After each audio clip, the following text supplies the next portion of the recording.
What do random badgers, muscular leather-clad dwarves, and fancy jewelry all have in common? That it's Tuesday and time for another epic episode of the Dungeon Rundown. For at least the next 60 minutes, stay glued right here on Caffeine for the best live conversations straight from the cast of your favorite D&D game, the Dungeon Run. Thank you all so much for being here. Let's see, we've got Random Guy, I'm Robin Nicole, Silly, Thunder Muffins, some new names that I'm sure I'm going to mispronounce tonight. Thank you all for being here. Whoa. Napoleon and Josephine, Romeo and Juliet, Mario and Peach. Just a few of the most well-known love stories in history. Well, the Dungeon Run is all about leaving its mark on culture, too. I hope you can hear the peanut gallery laughing in the background right now. And because we have our own romantic saga in the making, in studio tonight are the halves of the fantasy couple we're all watching and waiting to unfold. Lots of kissy face emojis in chat right now for Civ Red Thistle and Lily Dumblestock. Welcome, Jared Kjack and Katie Michael. Hi. Yay! How are you guys? So good. How are you? What do you think we're going to talk about on the rundown tonight? Lots of gossip. Okay. Yeah. Yes. Probably. Maybe some jewelry conversations. Maybe. Yes. Possibly. Yeah. Perfect. I'm taking all of these notes right now. For sure, gossip. I mean, I think that's like the number one, the juicy gossip. Yeah. All of the gossip your little hearts can handle. That's what we're doing tonight. There's nothing like a Dungeon Rundown Tuesday. All the insightful, thought-provoking intel that you can handle straight from the cast. Now, just one day before the next episode of the Dungeon Run, Katie and Jared, we all caught the warm and fuzzies watching Civ and Lily turn Firewatch into pseudo date night. Now, if you guys had the chance to go on a real date, one where like you didn't have to fight for survival all the time, what do you think you guys would do? Imagine, then, share your idea of a great date night for Civ and Lily. So, Jared, we know that Civ is a gift giver. Yes. I imagine this might start with flowers and candy when you pick Lily up. You go first. I don't know if he would be that traditional. Okay. Unless the flowers were nearby and he could just, you know, instantly snatch them and give them to you. Okay, so is your love language convenient gifts? Yeah, I mean, if it's there, then I'll do it. No, If I can swipe it. yeah. So romantic. No, no, he likes to, it's funny because that's actually one of the only times that he's really a planner is when it comes to giving gifts and like writing poems and I just realized that now because we never plan anything at any other time in the show. Lily is the planner. Yeah, that's true. But Civ is not the list, planner. yeah. Agenda. But something that I think Civ has yet to show off is his dancing skills. Ooh. And so I would definitely, Do you do the funky librarian? No. Okay. Only Morgan can do that. Okay, great. Or James. But no, I think it would be a lot of fun to take her dancing, maybe when we go to the party.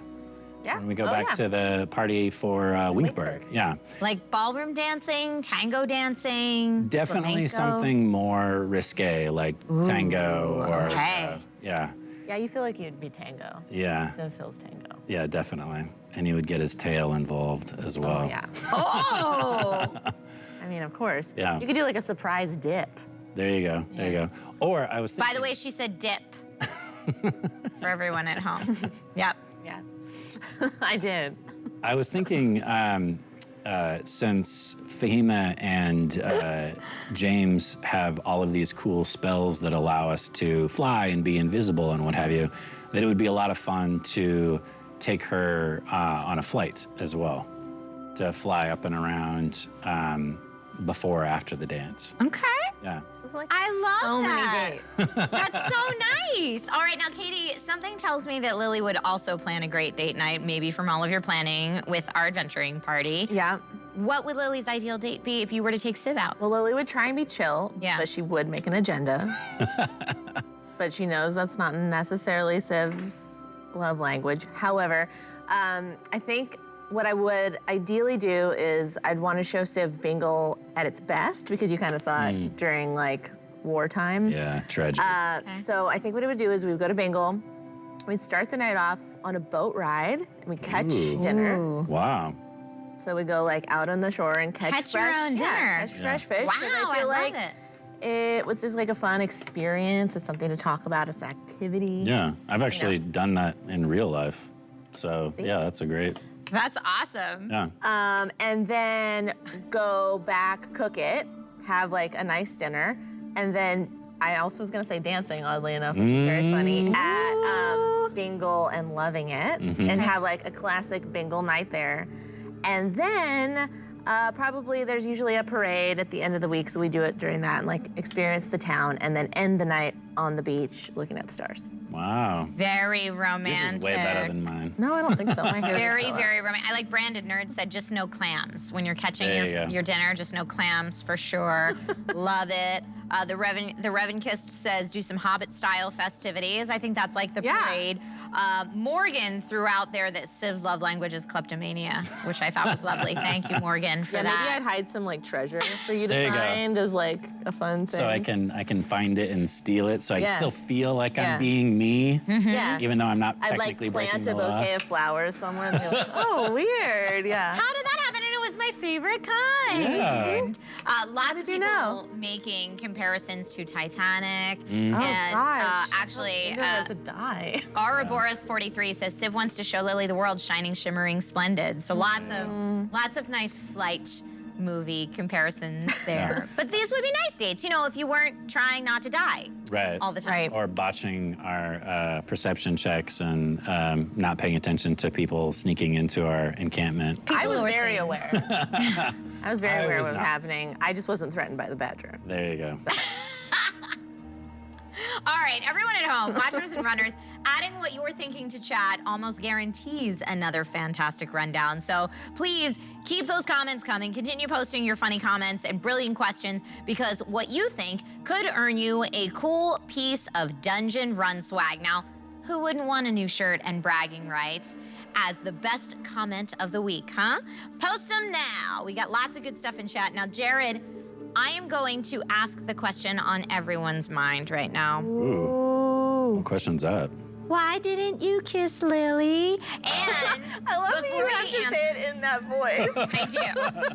And Katie, if Civ went in for a peck, would Lily have smooched back or like Wow. done a quick turn and given the cheek? Give us a scoop, guys. Yeah. Where's everybody at right now?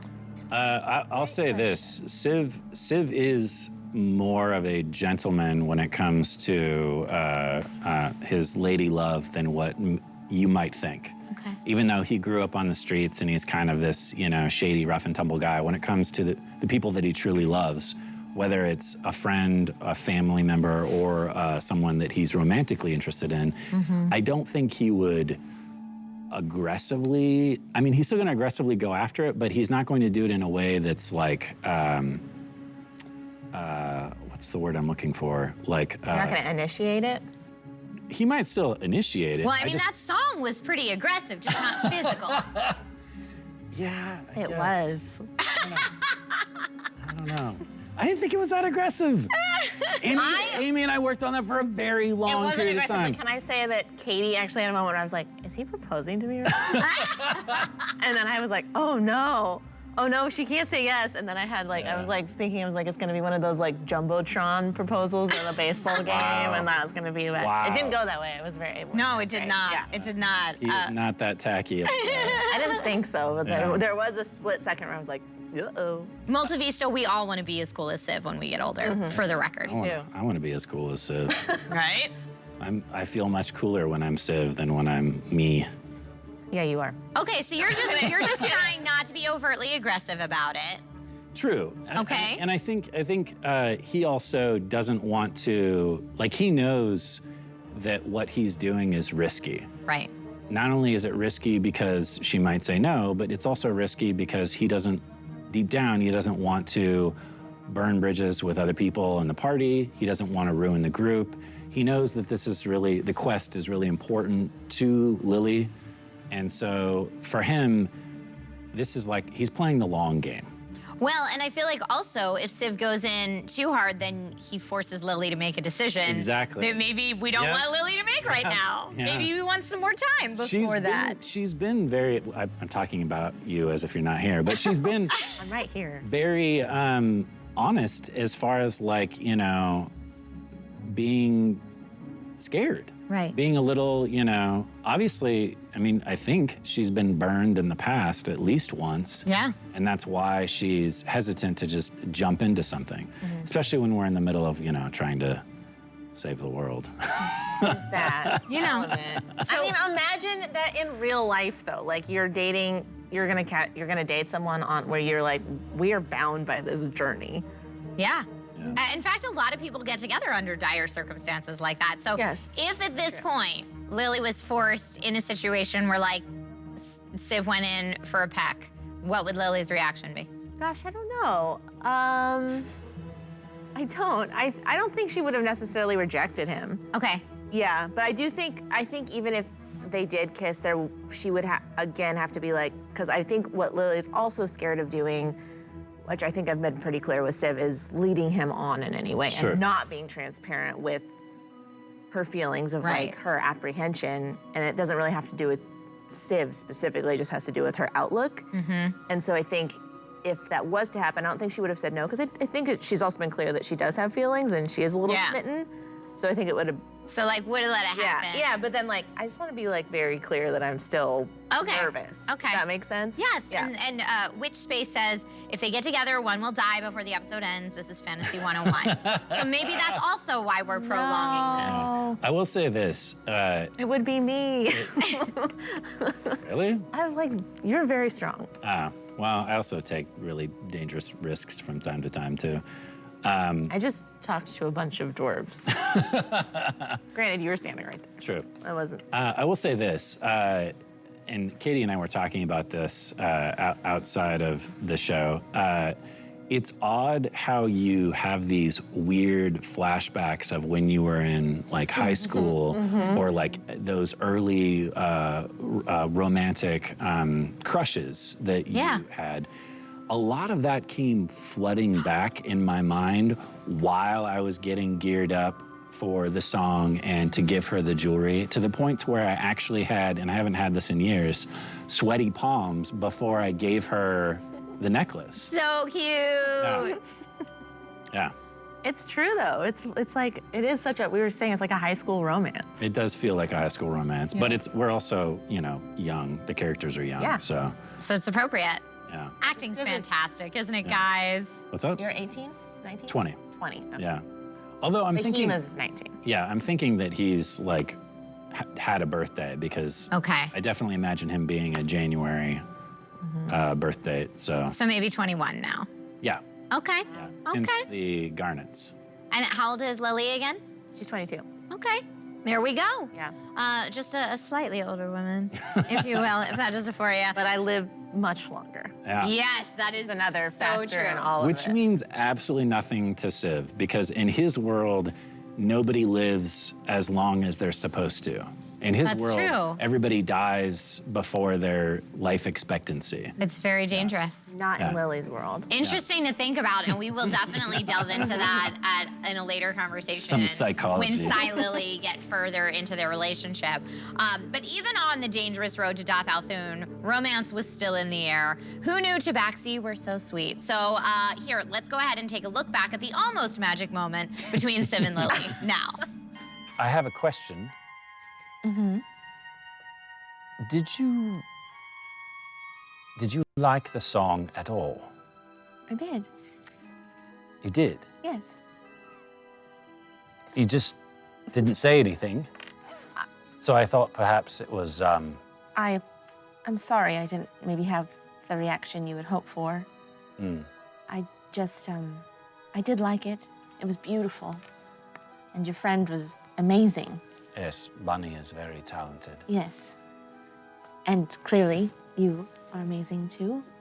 Because your words. Well, I wanted to be more honest. I'm trying to be more open. I appreciate it. And in hindsight, I wish I would have perhaps said more in the moment. There's something that I acquired that I meant to give to you, and then I chose not to because I didn't want to upset or go further. Okay. But if you want it, I can give it to you now. Well, I don't know what it is. It's just a gift. All right. Generally, I like gifts. So Civ reaches into his vest and kind of searches around, and he pulls out a little pouch. And here you go. Oh my god. Now Jessica's sweating. It sounds like money. Well, they're worth a lot. Oh, Whoa. where did you get this? I bought it. Thank you very much. You're welcome. I do like it. I'm glad you didn't give it to me then. I probably wasn't in the best place to accept it. Right. Do you mind if I wear it? Yes, I would very much like that. Is it too flashy? No, it suits you perfectly. I once was told that garnet actually goes well with the color of my eyes because they're kind of opposite on the color wheel. Yes, I thought they might match your freckles. Oh, that's sweet.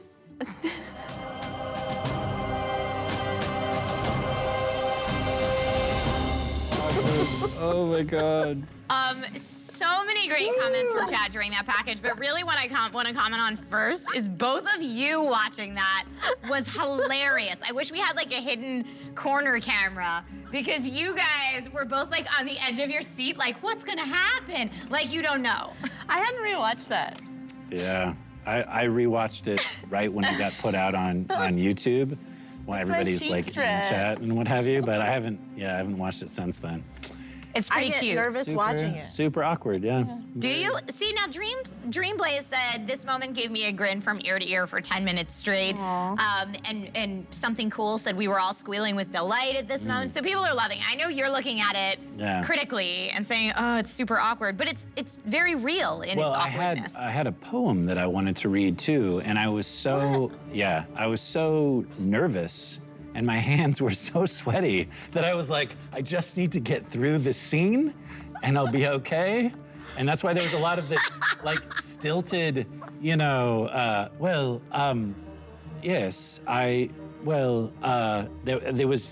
because there's 800 things rolling around inside your head when you're going through that.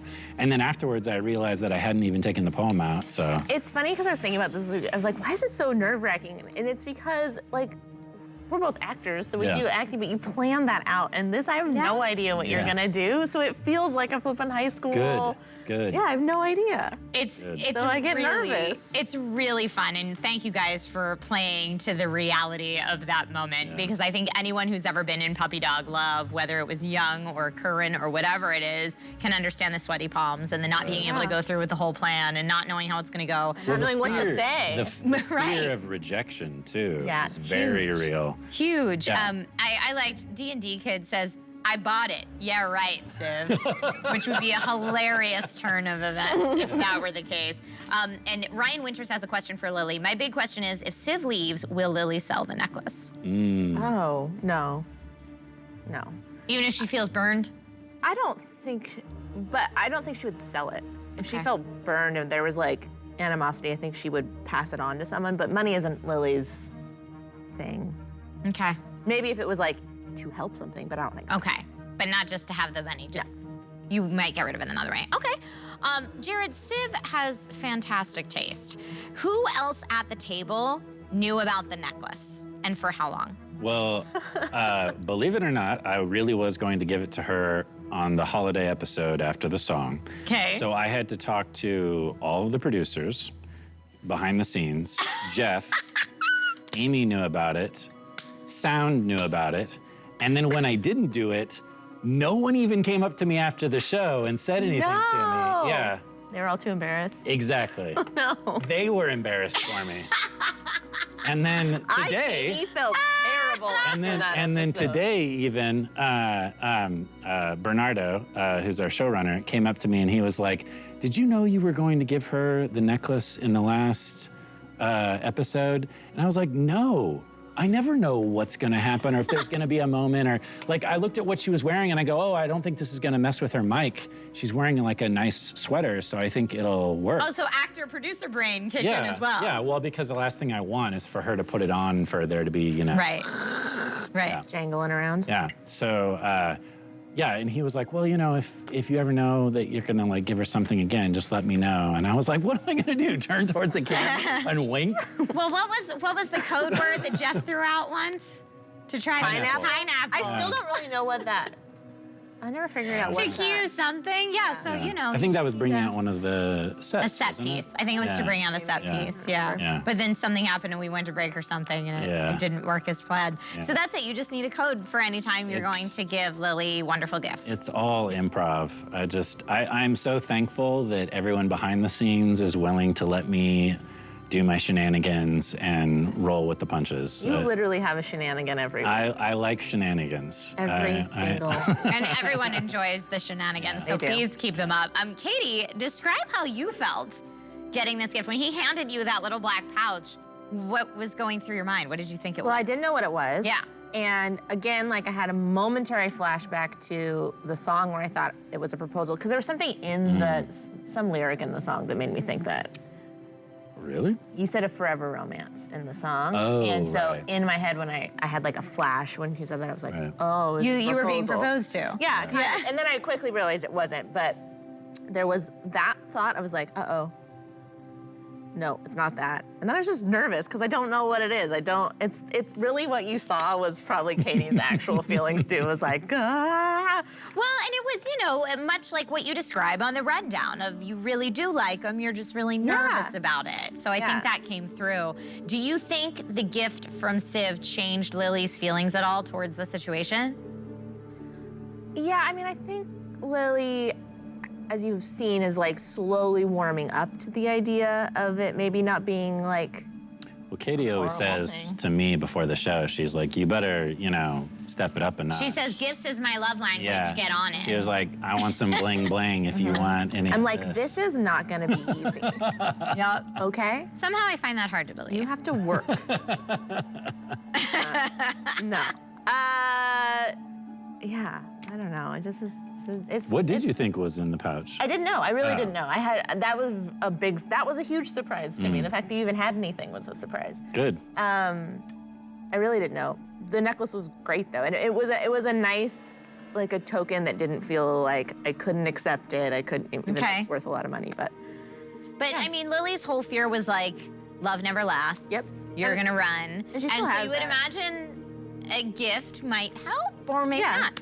I think she still has that, but I think she also, the holiday, the stranger's fate thing kind of shook her up a little bit of being like, all right, you gotta figure yourself out here.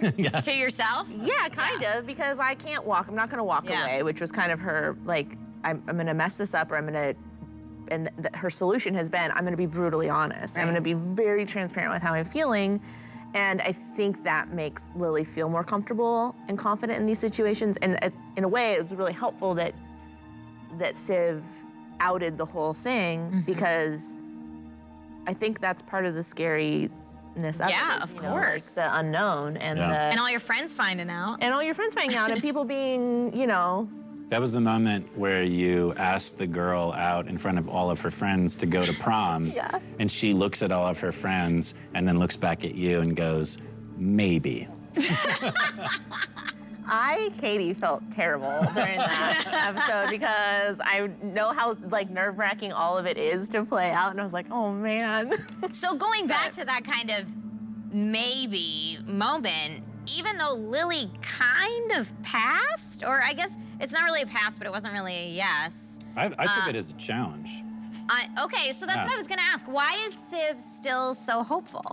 Because Even though she's already been like, no, probably not. yeah, well, the thing is with Civ is that if something is not a challenge, then he doesn't value it. So Okay, which makes sense. In my role playing of Civ, or when I get into his mindset, the best thing she could possibly do for him is to make it a challenge. Because if she just went, oh yes, I feel the same way, you know, I love you too. You might get bored. I wouldn't appreciate it as much. Got it. So what does Civ ultimately want from Lily? Yeah. I was being 110%. Oh, now I'm stuttering again. God. Are you nervous? I'm super nervous. No, I was 110% honest when James asked me in the bottom of the boat, why are you here? Why are you doing this? I don't get it. And I was like, that's my reason right over there. And I pointed at Lily. And in my mind, Civ can get money anywhere. He can get, he can steal whatever he wants. He can go wherever he wants. He's above the law in his mind. He thinks he can at least circumnavigate it if he's smart enough about it. But the one thing that he does not have is true companionship.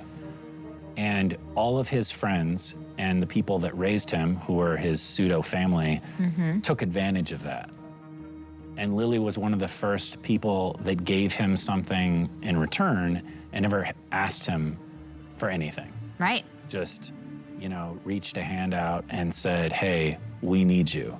And I know she said, we need you, but in his mind, he heard, I need you. And that snapped him out of his, you know, dark place that he was in. And I also imagine that in his backstory that he was not the person that went after Vic. Vic took one look at Civ and said, I bet I could wrap you around my finger. I was right. I bet you, yeah. And she was right. Until it got to the point where she was asking him to do things that morally he just couldn't bring himself to do. I'm glad you brought up Vic. Bryba says, I would love a scene where Lily and Vic meet, but neither realizes who they are. some real good soap opera right there. She's a tiefling with white horns, so I think she kind of sticks out a little bit. But maybe she has like a spell cast on her or something, I don't know. That's up to Jeff.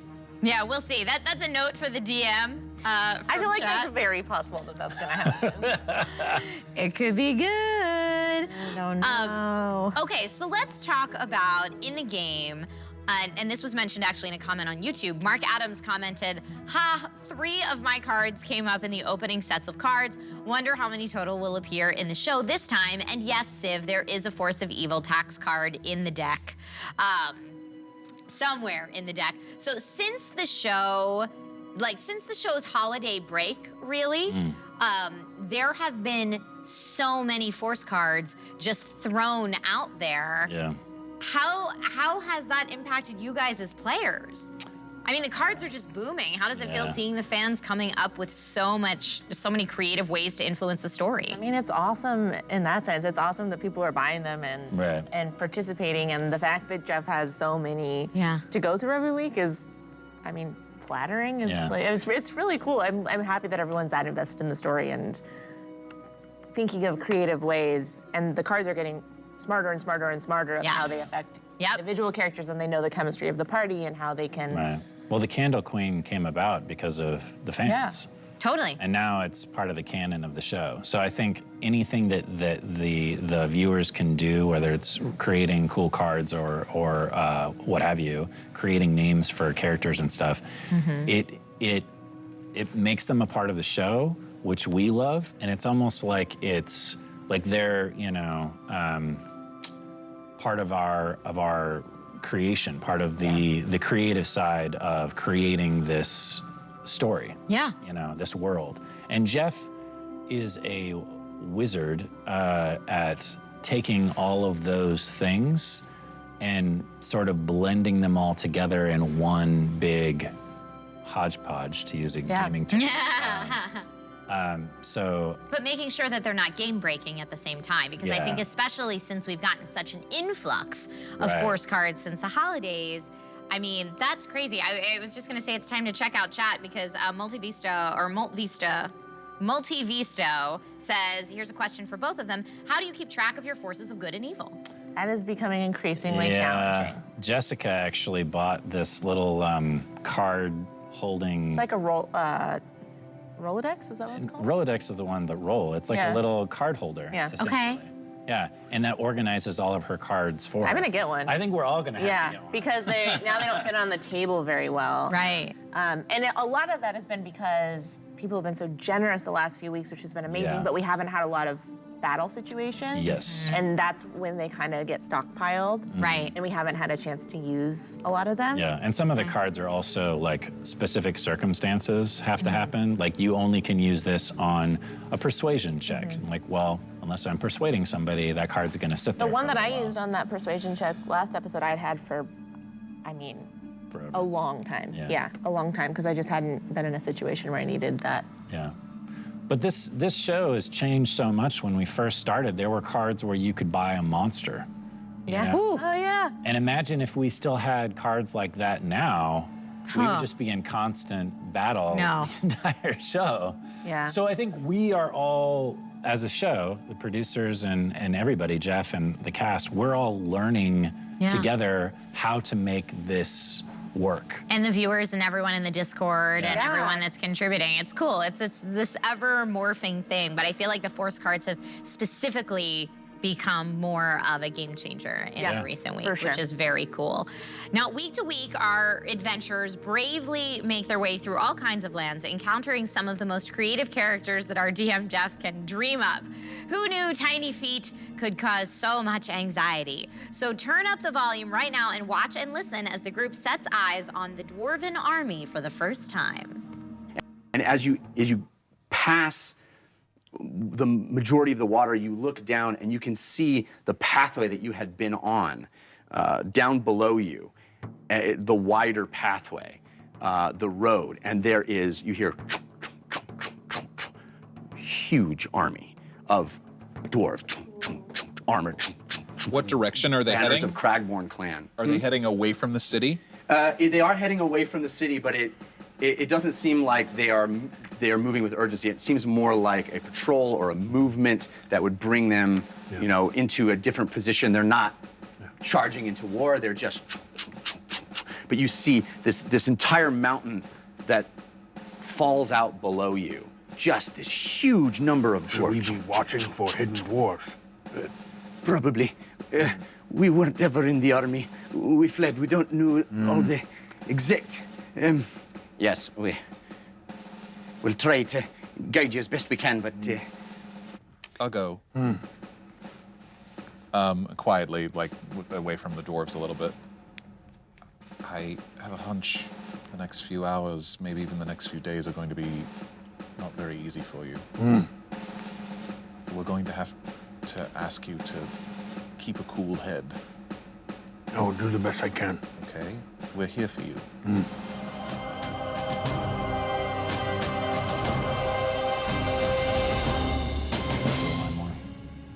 So good. Now, during that package, Jared, I just overheard you say that we have to give props to the music. Yes. So good. They're hitting it out of the ballpark in these last few episodes. So, yes.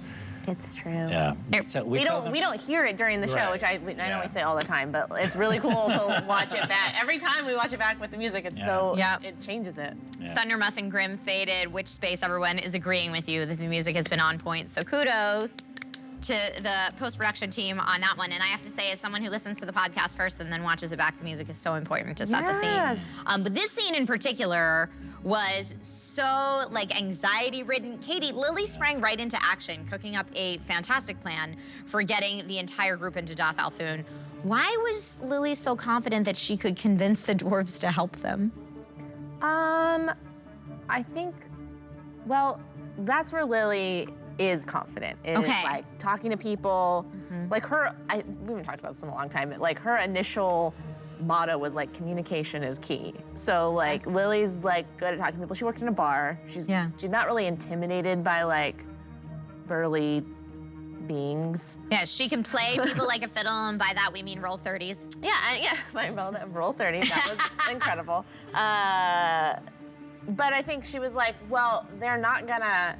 She's pretty confident they weren't going to kill us. They weren't going to hurt us. Right. I am Robin. Nicole brought up Lily has super high charisma and 2 force cards. She had all the cards, literally. Yeah, I did. I think Lily was like, they're not gonna kill us if this doesn't work.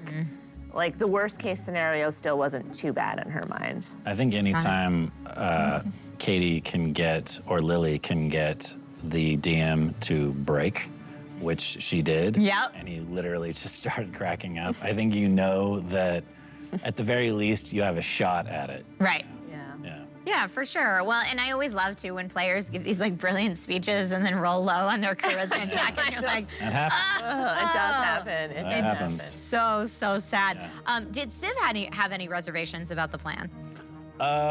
Yeah. I mean, he's worked on both sides of the war, so he knows how the dwarves think and how the orcs think, and he knows that the fact that we have Uggo with us is a huge risk. Yeah. And because they're at war right now, dwarves aren't necessarily going to listen to logic. They're not going. It'd be very difficult to kind of pierce that stubborn facade or whatever. Yeah. So I definitely thought we were going to have to use some trickery.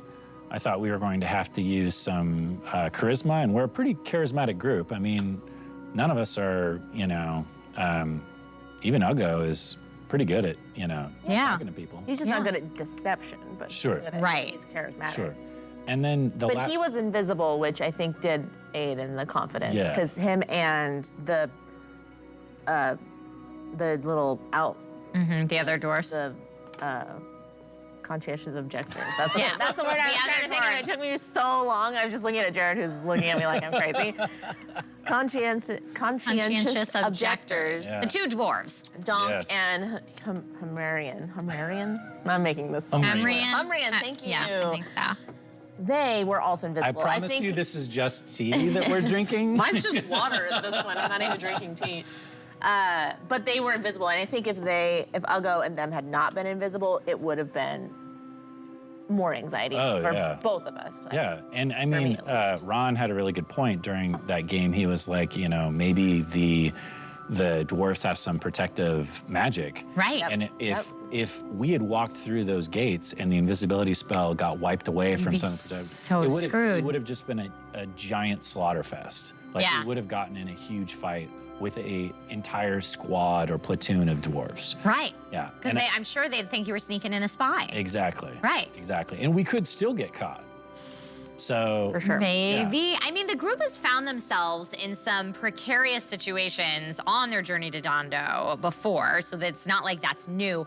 But for Uggo especially, for our favorite three-quarter orc, he's really being challenged right now. I mean, asking Nort, a dwarf who's wearing an orc skull and tusks on his armor, for help has got to be so tough for Uggo. So how do you think Uggo will manage his triggers in the upcoming moments? I think, well, why don't you go ahead? I've been talking a lot. No, you're fine. I think he did a great job. Like, Uggo did a great job going through the whole city. He really kept his cool. It was clearly hard for him. Right. His ancestors also gave him an out. They essentially said, hey, you get to decide for yourself. Yes. And I think Ron/Uggo needed that so that he could make sense of how he's going to role play this precarious situation. But Right. I also think the fact that Jeff chose to make Dondo a paladin and a paladin of the Candle Queen, and Uggo has been really going for the spirituality side of things, even more so than Civ in some regards. I definitely think him interacting with a paladin means more to him than the fact that it's a dwarf. Yeah. And I may be putting things in Ron's mouth. We'll but- see. Ron is not currently in chat. So And he's not also, commenting. we met those two dwarves who they had a moment to have some back and forth Sure. in a pretty low stakes Right. way Yeah. to be like, oh, that's not a truth about orcs. Oh, that's not a truth about dwarves, and have Yeah. a little bit of that, which does speak a lot to Uggo, I think. Right. And the fact that Uggo doesn't even like his own kind is another, Right. Yeah, 100%. That's Branded Nerd says Uggo also wants to kill orcs, though, so that Sure. helps. Yeah. Yeah, for sure. And Silly says, I think James is going to have the hardest time of it personally. I think Circle it, the truth situation. I definitely think the Zone of Truth spell is going to be tricky for multiple people in the party. Why you? there are still things that Civ has not revealed. Interesting. So he's revealed as much as he's felt comfortable with thus far, but it's totally different when there's a spell and someone's asking you point blank directed questions. And I read up a little bit on Zone of Truth because I was playing Helvengard as a paladin. You can choose not to answer, but they can tell you. They can tell you're choosing not to answer, right? Katie, have you read up on it too? No. Is that how you know? No. Okay. The way it works is if you try to lie, then you have to make a charisma saving throw. But they know that you're trying to that's what lie, it is. that something is off. Got it. Yeah. And if Okay. you fail your save, then you just can't lie at all. Okay. But you can, and it specifically says this in the spell, you can just not answer. Or, That's what I remember. Or avoid the question, or like be, you know, very like politicians are very good at doing nowadays. Yeah. Just kind of, Just skirting. A non-answer? yeah. Well, and Katie, I was asking if you had looked it up because I was thinking, what would Lily have to be nervous about in the Zone of Truth? Are there any things that Lily's like All of the afraid to people reveal? you buried in Bingle, all of your past relationships. I'm not worried about anything. Uh-huh. No, I don't think she's super. Lily's pretty honest. Lily, similar to Ugo, isn't a great liar. She's fine with deception, but it's not lying, you know, Okay. in her mind. It's different. Yes. Wait, deception is not lying? I mean, it is, but it's different. Like, I don't like have a bunch of like pent-up secrets. I don't think. TK421 says Lily's true dark past comes out. LOL. Yeah, but also I'm Could a happen. sociopath, and it could Bingo totally was on happen. fire because of me. In her mind, everything she's saying is the truth. Yeah. Therefore, she's not lying. I've never lied. Lily obviously has not heard of lies of omission. Okay, Jared. Civ was able to remain remarkably calm and even managed to convince Nort that he was a little scared during that encounter. What was your thinking behind that approach? Why did you take that approach? Well, it's interesting because Jeff loves to make us role play out social interactions as opposed to making it a role. He wants us to act it out. Yeah. Even to the point to where we won't even roll persuasion or intimidation or deception or whatever. We just act it out. And if we convince him, We have or to lie legitimately be Yeah. persuasive. we can't just say, well, I want to talk this person into doing this thing for me. It's like, well, how do you do that? Right. Yeah. It's more interesting storytelling. We Yeah. get it. Yeah, and so knowing that about him, I've been coming up with all kinds of schemes in my head as far as like what kinds of things can Civ play to trick someone, to convince someone, to intimidate someone. And the thing that seems to work the best on Jeff, in my opinion, is to tug at his heartstrings. He's a softie, he's a nice guy. Deep down, he's a very good person. And so, Jeff Kanata? Who would have yes, guessed? yeah. Despite his public image, he's actually kind. I feel like we've seen Jeff the softie on so many occasions, and it's Yes. wonderfully endearing. Yeah. And so, in my mind, I'm thinking as Jared, well, what's something that Civ could do that would endear him to an NPC? And the perfect thing to do would be to play weak, to play someone who's Not threatening. scared and exactly. You know that Jeff's watching this and is like, okay, fine. Next one has no sympathy. Well, he has done that. He has Yes. had NPCs and villains and what have you that we've dealt with that are just completely. Even hot bartender wasn't very sympathetic. Yeah. Gamer Share, yes, we have seen that dark half-elf wizard headshot going around of Mr. Kanata. Yeah. We showed it on the yeah. rundown last week. It's very nice. It's a real good headshot. Very nice. All right, watchers of the time stream and runners, make sure you drop that taco because it's Tuesday, I'm assuming, and free up your hands to add your comments and questions into chat. We are running into the end of this week's rundown, and we still want to hear what all of you think, so the best post of the night will win a brand spanking new piece of Dungeon Run swag. Please don't forget that, which might come in handy. If you are a little clumsy and maybe dropped the guac, you know, keep posting. Just keep it up. I love hearing what you guys have to say. Katie and Jared, what do you think Lily's grandmother name should be for this character?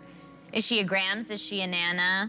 a grandma. Oh, this one that I did? Yes. Well, I did it specifically as my grandma Dumblestuck. Oh, okay, so Granny Dumblestuck. Yeah, Grammy Dumblestuck because because it was someone I knew and I can impersonate her because of my actor feat. So I was like, I got this. Perfect. Does it work better if you impersonate someone you know? Actor feat, you have to have heard them talk for at least a minute or 2 minutes or something like that. So yes. It's an ability that It's she an has. ability that I have. Yeah. So That's very cool. I still am good with disguise and Right, sure. self, and I could have probably done a grandma, but it's gonna be way more convincing if it's as someone. She's really good with Cockney accents. Very accurate Cockney accent. Authentic. Authentic. yes. It was a pirate accent. I have a question for you. Yeah. Do you mind if I No, ask? Okay. please. So, why did you choose Grammy specifically? Like, did you have the idea of, oh, I need someone that's a little bit older because that's gonna be someone who would know, what's his name?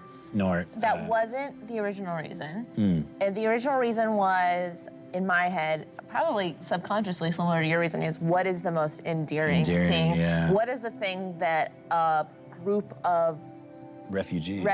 what is the thing a group of dwarves who are in war mode isn't threatening, isn't gonna make them immediately grab me and, hold me down and interrogate me. I'm a frail grandmother. Yeah. And it worked really well with you going as kind of like, Yeah. Melvin. yeah, Melvin. I did not pre-plan that name, but it worked.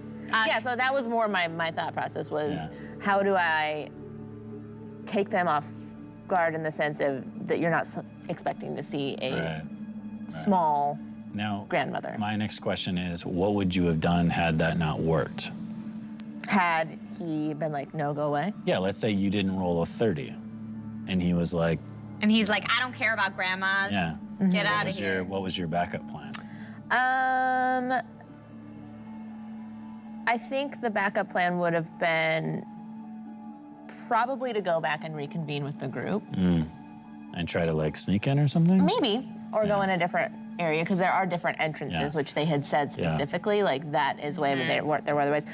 I don't think Jeff was intending for you guys to get in. No, as he said easy he as you wasn't. did. He very clearly stated that he was not expecting us, because he was even like, I don't really know what I'm gonna have you guys do once you get inside. Oh, okay, I'm gonna do this. And then he described the whole like torches and the gears on the. It was beautiful. It was beautiful. I loved that It description. all seemed very planned. It did. Yeah, but then afterwards, Jeff was like, yeah, I wasn't thinking you guys were gonna get in, and I had all this other stuff planned, so. Well, that's why Jeff is so good at what he does, because we always think it's planned, even when it's completely not. I would not have given up without a fight for that, though. And he was like, no, go away. Yeah.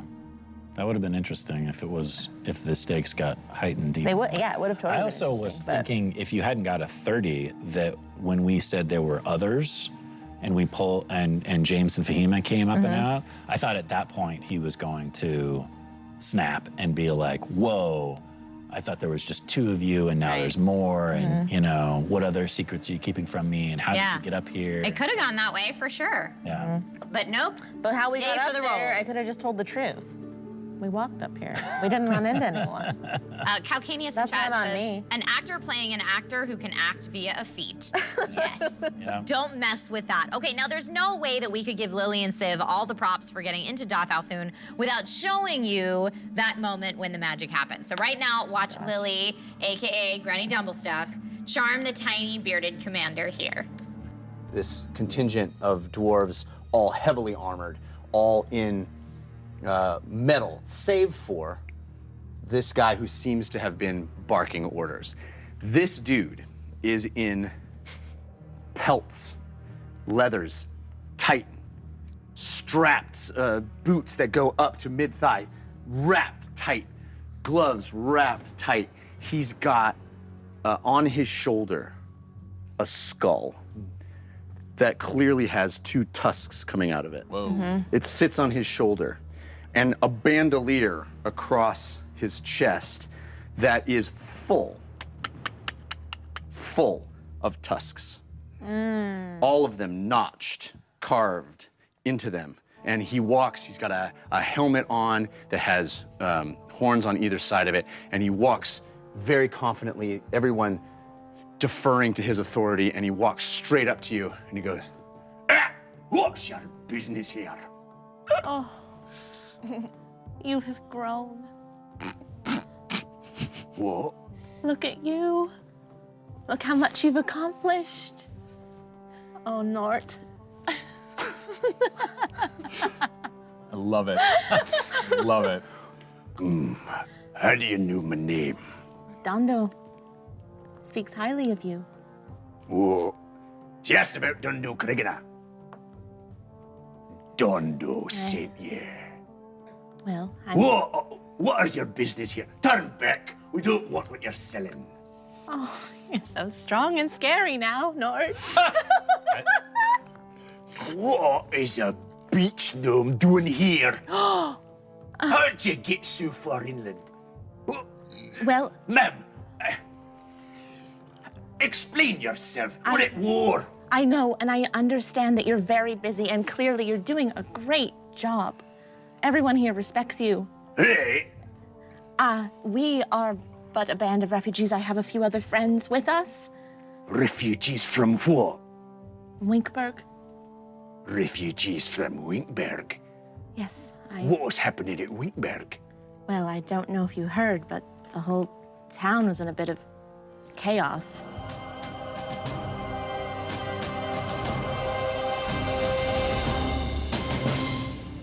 And the award for Best Faux Grandmother in a Tabletop Game goes to Katie Michael. Yay. Congratulations, Katie. You got the giggles from Jeff and from everyone around the table, and I'm sure everyone here behind the cameras as well. Staying in character and whittling down Nort's resistance. Very well done. How can you be angry? How can you be angry at a kind little Grammy? Yes. That was my Yeah. entire strategy. It's a good strategy. Yeah. Yeah. It could have failed. It for sure. What could were have your failed, but- concerns with that plan as far as like different ways it could have failed? I mean, exactly what he's saying of just being completely shut down of like non-negotiable, you cannot come in. Right. Because that's a hard thing to Yeah. argue with. To talk through. Yeah, it's a hard thing to talk We're through. at war. We're protecting ourselves. Please go away. I mean, and the strategy that came in and that I kind of had to use was like, we are of value here. We can, and that's why I like healed Yeah. the person Yeah, and of course. you know, Genius. like we have to show them that we're more than just refugees trying to get into the Yeah, you're town. not just a charity case. Yeah, yeah. Right. You have value and worth. Yeah. I Right. thought that was a very good tactic. Very cool. Yep, it could have failed, but good acting over here. Right? From everybody. Melvin Melvin really- the stutterer. I think another reason why I chose stuttering to make him a little bit weaker is because I got that force of good card where I had to say bluff, blanadas, whatever, bluffing something or Bluffing, other. blessing. You did Yeah. really well. You did. Yeah, but I botched it at the very end. The very end, though. Yeah. Have you seen the GIF of it? Yeah. It's very funny. Yeah. Oh, I have not. And so I was like, can't all right, wait well, I to. guess if I'm stuttering today, I'm just gonna go with it. Use that as part Yeah. of my Melvin character. Oh, that's funny. I didn't know that. Yeah, for sure you It really worked though. Uh-huh, it sure did. Yeah, and Yeah. the fact that I still have that wound that doesn't heal on my face. So it looks like we've been in a scrap. And I smeared badger guts all over myself, which Jeff didn't acknowledge at all. They're dwarves. They're in war. Yeah, they're that like was you do. They're like, that- oh, badger. Oh, yeah. of that makes everything that happened, that was the most comforting thing that had happened. sense. Yeah. Well, it was well played on all parts. So now the group is delivered to Dondo unscathed miraculously. Yeah. Hearing Jeff describe your first few moments with him, what are you both anticipating for your time with Dondo? Oh gosh. What should we be preparing ourselves for to watch it? Yeah.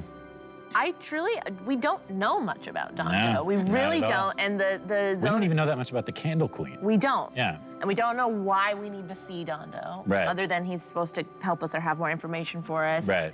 We have learned that he is kind of a outlier in his beliefs within this town. Right. I think the dwarves City. probably worship a different god or goddess, and that's like their main Yep. god or goddess. And Candle Queen is kind of this like outlier, like you were saying. Yeah. Yeah. I imagine whatever he has to say for us to do next is not going to be easy, and it is going to Yeah. require continued stealth through the city Yeah. because we're not in a great place Yeah. being refugees, and he's also kind of an outlier. So Yep. I agree. Branded Nerd says, I'm excited for Jeff's portrayal of a paladin. What do you think that's gonna look like? Sean Connery is the voice that he's doing, which I think is awesome. I just keep thinking Highlander every time he talks. I'm just expecting him to be like, I am the only one, or something like that. There are certain characters that I truly forget to play the game. Yeah. When he's like, and what do you guys want to do? I'm like, oh gosh, I was Yeah. just listening to you talk about this thing. Yeah. Yeah. Yep, keep it up. And Goofy BK, thank you for bringing this up, says, don't forget Uggo's brother is still out there as well. Yes. True. Can't wait. True. How do you think that's gonna play in? And the Ashen Mage is somewhere in Sky Scorcher Peak, which is in the mountain range that we're in, yeah. So do we think talking to Dondo has anything to do with the Ashen Mage? Like, does it tie into our main mission? I think he's somehow tied into the Natural Order. Okay. Yeah. And so the Natural Order has a lot of information that they pass amongst their people. And, Right. And he probably has some of that information, and he probably knows stuff above and beyond that he's going to share with us. Yeah. After he makes sure that we're on the up and up, which is why he did the Zone of Truth. Right. Yeah. Yeah. I definitely think. I honestly don't know how to anticipate anything that's gonna happen. So I think, this I think he's going to ask a lot of hard questions. Yes. Yes. And depending on how we answer said questions, he's then going to give us more information and then send us on our merry way, into certain doom. Yes. Yeah. So this is an intel gathering mission that hopefully will not end in certain doom. Yes, that's what we're prepared for now for tomorrow. So guys, at the top of my favorite things about the Rundown every single week is interacting with you, with the chat. Every week, you, the watchers and runners, make time fly with your comments and questions, and every post is special. However, tonight, Dreamblaze posted, Lily is smitten with a kitten, pleasing the wardens. Congratulations to you, Dreamblaze. Keep your eyes on your inbox for the next steps for getting your swag in your hands. But guys, there's Dungeon Run shirts for everyone, including Civ Vicious on the Discord, who created this awesome piece of art. Let's take a look. Yay! That's a cool one. That's a good one. I love it so much. The whole party. It's so nice. Had you guys seen that one before? Just online. Yeah, just recently, yeah. It's funny how fast stuff gets passed around. Like the minute someone posts something on Discord or on Twitter or whatever, it gets shared amongst everybody in the community, which is really cool. I first saw it on Discord. Did you see it somewhere else? I think I saw it in we have like a cast text message chain, and Nice. someone sent it. We have a text message chain that has Jeff in it and another one where Jeff is not in it. Oh, all right. Yep. We also, like, Morgan and Jessica and I have one that's like the spell committee, like Aw. there's a lot of texting going The on. magic users. I guess So I love that you Uggo guys. and I should have one where we just talk about, Who you want to hit this week? Cool, bro. because that's how we talk. Yeah. Oh, yeah, that is my impression of both you and Ron, who sound exactly the same in my Yeah, names. Yeah. we're bros. I liked it when you stabbed that guy. Yeah, me too.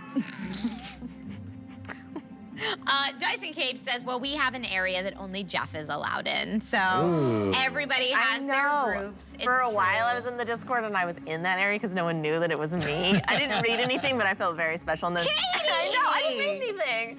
I just felt good about it. And then Board Game Corner was like, get out of here. What are you doing? Why is she in this? Get out of here, indeed. But everyone at home, keep sharing that awesome fan art. Why keep all that creative genius to yourself? Share your skills with the Dungeon Run community by uploading your fan art to thedungeonrun.fandom.com. Get some swag, get some props, show some love to your favorite adventures. It's a win-win-win-win-win all the way around. Now, time flies when you're having fun talking about the Dungeon Run. Well, that kind of rhymed. I didn't even need it to.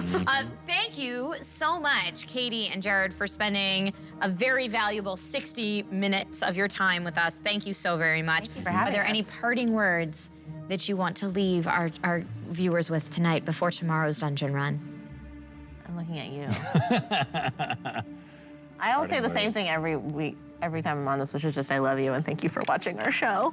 Which is important. Which is that's really good. what I feel. Yeah. And I feel like our very community valuable. has gotten like stronger and stronger every week, and it's Yeah. so fun Yeah. to be a part of. Yeah, and we have more cool artwork coming as well for a special episode in the not so distant future. How very vague and foreboding Yeah, I of you, Jared. can't That's say like too how- much about it. That's how because I'll Jared talks.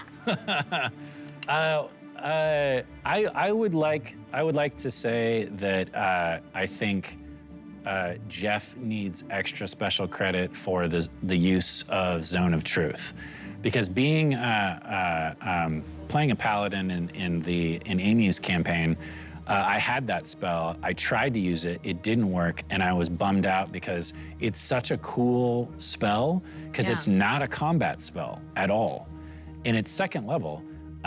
So you're actually giving up a lot. You're giving up some serious, power as a paladin to do that.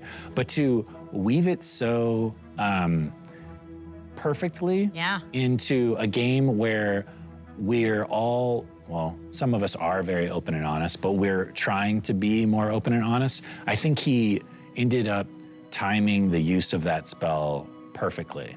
And I think the reaction that both James and Civ gave when we came across the paladin and then he cast the spell and then we both just kind of got this like deer in headlights look Really says did. something.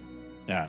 I can't wait. Spill all your secrets. It's gonna be a good episode. It's gonna be so night. juicy. Yeah. Okay, so actually at this point, we have less than 24 hours until the next all-new episode of the Dungeon Run. So make sure you set an alarm for tomorrow, Wednesday, and every Wednesday at 6 p.m. Pacific Standard. Then set another one for the rundown every Tuesday, 6 p.m. Pacific as well, to hear the cast of your favorite live-action D&D game wax poetic about all the fantasy and adventure your heart desires, only on Caffeine. So this has been the Dungeon Rundown, and I'm your host, Trisha Hershberger. Until next Tuesday, good night, everyone.